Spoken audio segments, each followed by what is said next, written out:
November 23rd, 2023, precisely 60 years from Doctor Who's original transmission date, saw the colorised re-release of the original Doctor Who and the Daleks TV story.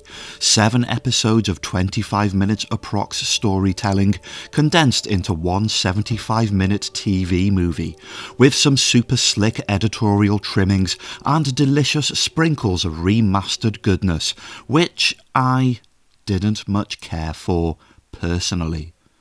How dare you? Firstly, I just want to say, if you liked this reimagining, then more power to you. As is the running motto on this channel, say it with me long-term subscribers, the whole point of watching Doctor Who is to have fun, and if you accomplish that, then you win. My personal feelings on this is largely subjective, as I am inherently delighted by old grainy black and white 1960s Doctor Who, warts and all. It just takes me to that warm fuzzy place. Consequently, I considered this anniversary revamp for the modern era something of a hyperactive sweet tooth remix. The compression of the narrative bombarded the viewer with too much too quickly, the music score was overbearing, the added visuals were unnecessary, and I just thought the Doctor Who and the Daleks in colour was too colourful. These efforts to modernise, and I don't doubt that it was a lot of effort, jarred awkwardly with the conventions of the original blueprint, like taking that nice bit of ornate wooden furniture, sanding off the gloss and then painting it a butterscotch eggshell orange. I didn't feel like this was a worthy homage to the original Doctor Who and the Daleks. If anything, I thought it ruined it. And so, when I first heard that 1969's The War Games was getting the same treatment, I was far from excited. You see, I had already covered this story on my channel, and had gushed immensely on how it was the perfect send-off for not just the Patrick Troughton era, but for the entire 6 seasons of 1960s black and white Doctor Who.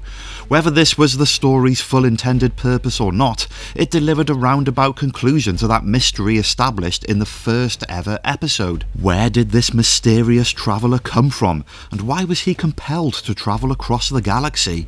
Well, you get those answers in the War Games, as the Doctor faces punishment for transgressing the rules decreed by his own people, while openly condemning the lack of morality within those rules. This was by no means a happy ending for Patrick Troughton's Doctor, with him facing exile and forced regeneration, which left the show on the cliffhanger to end all cliffhangers, and yet, at the same time, it was in and of itself a staggering finale to everything that came before it. For this trouserless primate, it's perfect. So you can probably imagine how much of a precious la-di-da man-child I was when the trailer for this dropped. But that didn't mean I wasn't going to watch it, and when I did, I was compelled to reconsider my outlook. Let's take a look. The first notable change in this re-release is the obvious one, the colour. It's hard to tell how much of any of this mimics the original colours, as colour set photos from this era are sparse at best, so it's probably a point worth keeping in mind across the entire critique of these colorised versions. All the same, I'd say from the word go that this colour palette is a lot easier on the eyes than the fruity pebbled range seen in the Daleks, and one might argue that that's because this is supposed to be more evocative of an alien world, whereas this, for all intents and purposes, was meant to resemble plain old Earth, more specifically a cold, war-torn, barren landscape. To argue against that point, I'd say that nothing on Skaro was ever supposed to be that rainbowish, after the several eons of war and destruction that the backstory established, but also that even when the viewers are introduced to the home base of the warlords, everything in this adventure seems to look that little bit more humble, and not quite so overcooked. The gaudiest thing I could find were these flowers,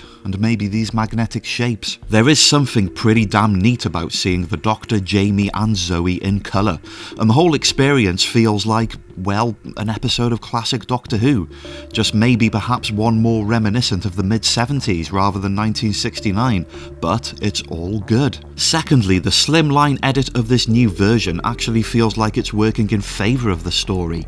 As fans of the War Games already know, the apparently authentic futuristic 1917 war zone is not all it seems, particularly when we are introduced to the first head warlord honcho, General Smythe. As this turns out to be only a small plotline in a much broader story, it's probably good that the execution cliffhanger which closed the original first episode is now covered in the first 12 minutes, so on so forth. With the trimming of certain scenes, a lot of them dialogue between supporting characters and the occasional minor subplot, the first act is able to tick over towards the good stuff with a fluidity more akin to a movie. A little later down the line, this streamlined story tempo benefits from some parallel editing. Examples include two of the British soldiers and Jamie and the captured Redcoat both recapping their strange encounter with the mist that brought them here, and later again when one of the warlord operatives gives a lecture about how sometimes people break from the hypnosis and form a resistance, such as Lieutenant Carstairs and Rudolph Walker's character Harper, who you see causing a defiant ruckus at the same time. The technique also makes the eventual conflict between the warlords and the resistance that little more exciting and heart-stopping. There's also a huge chunk of the subplot of Jamie banding with the resistance and planning to storm the base now missing. As a consequence, a few of the supporting characters appear to just vanish from the story, but on the plus side, the death of Harper is omitted. Harper being a rare example of a black supporting character in 1960s Doctor Who with some headstrong protagonist grit. Sorry, Captain, but that stuff doesn't work on me. And these plebs come along and kill him off. Now with various others, he simply takes a trip to the island of loose ends. All the best. Overall, this trimmed re-edit serves its purpose nicely, and the icing on the cake is definitely the new music score.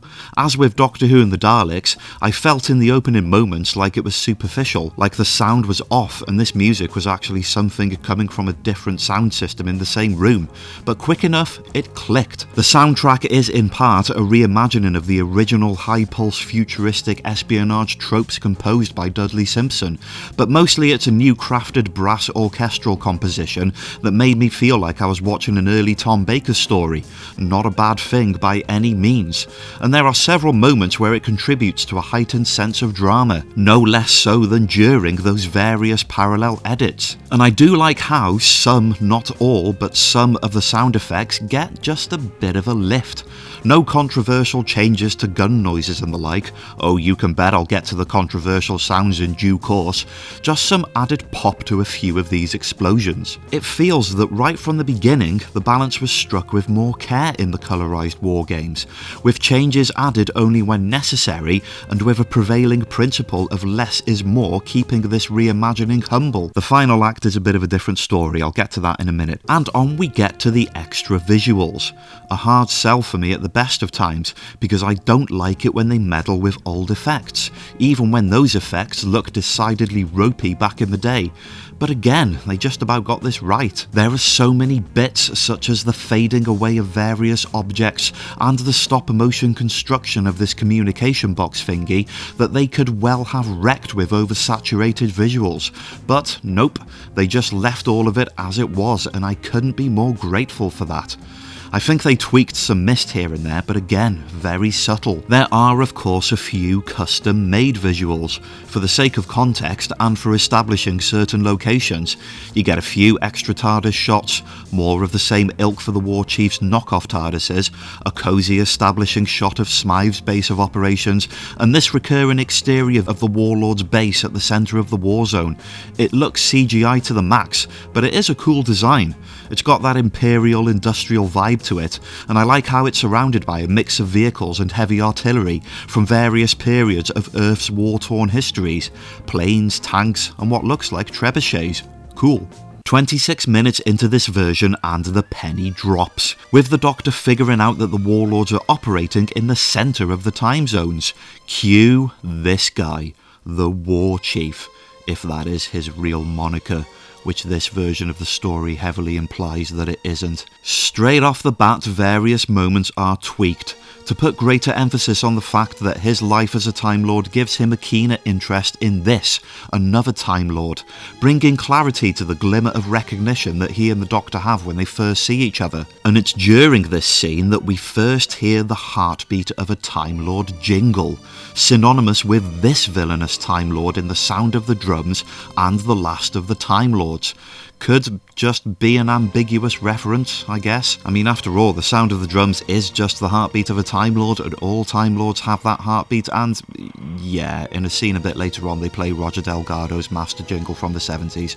There's no doubt about it, folks. They are implying that the War Chief is the Master.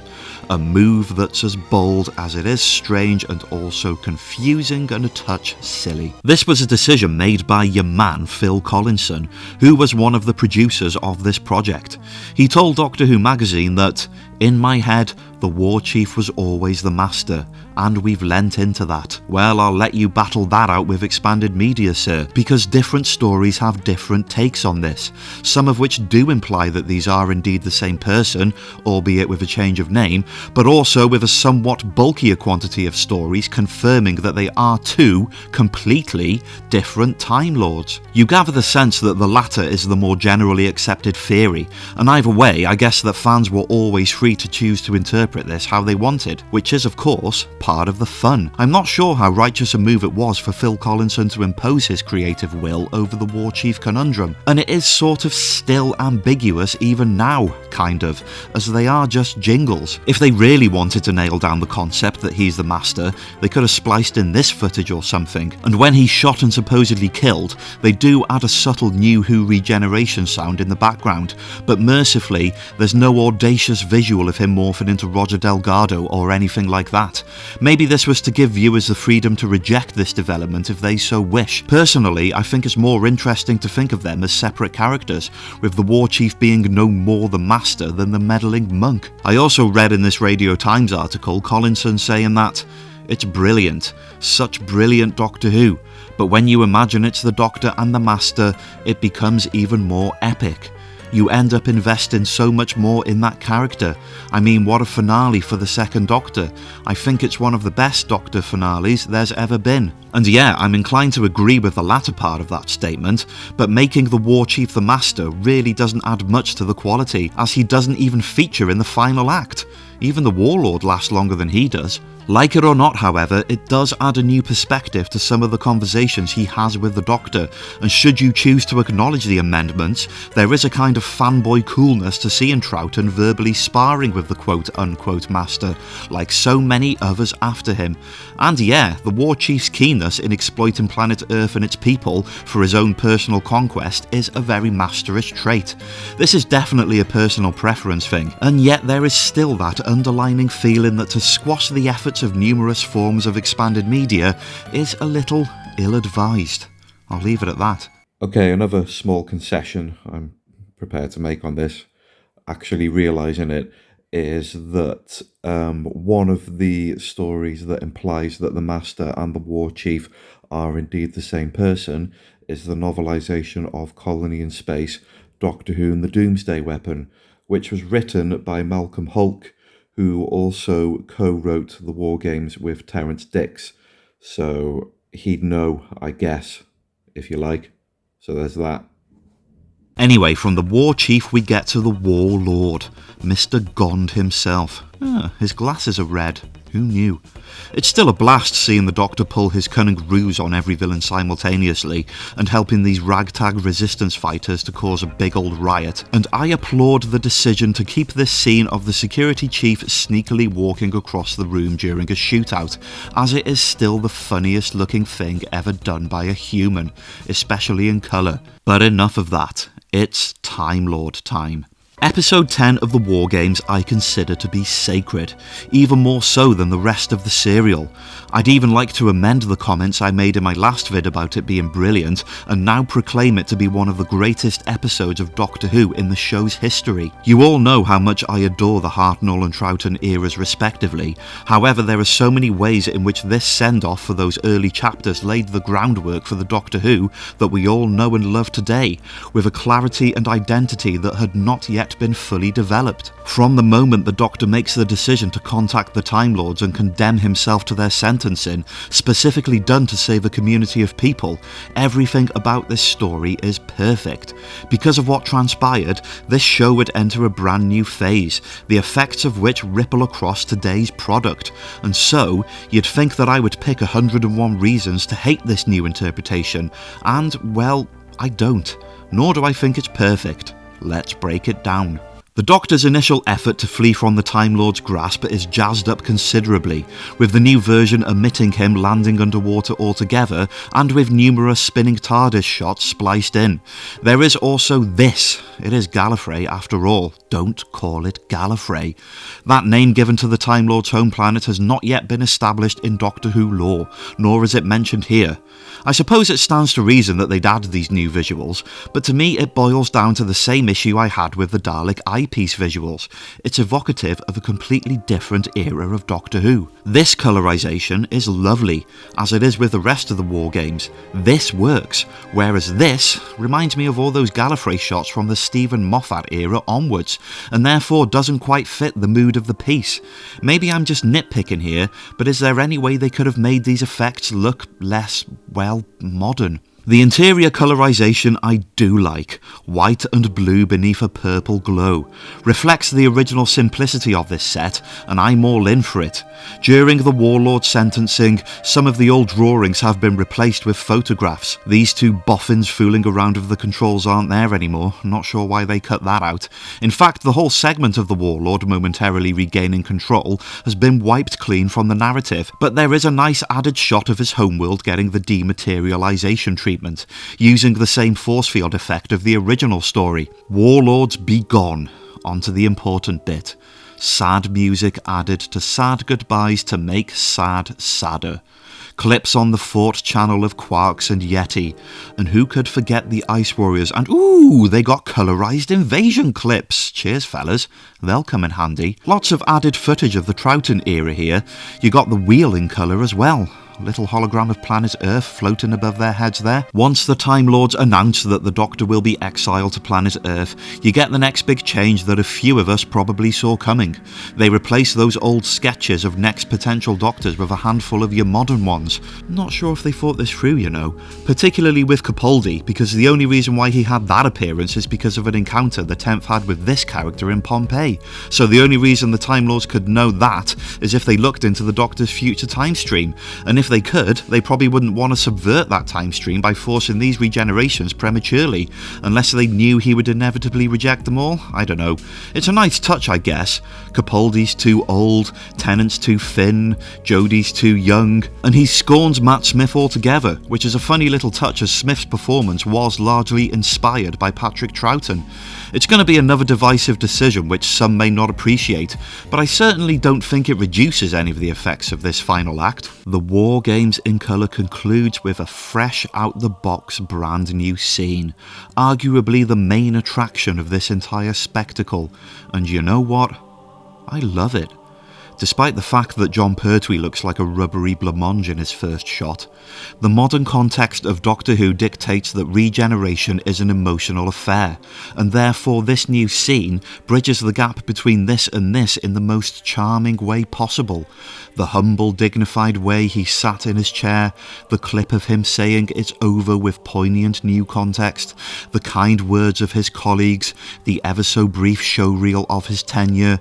It's the swan song to the Patrick Troughton era that audiences never had before, and it really does get you right in the feels.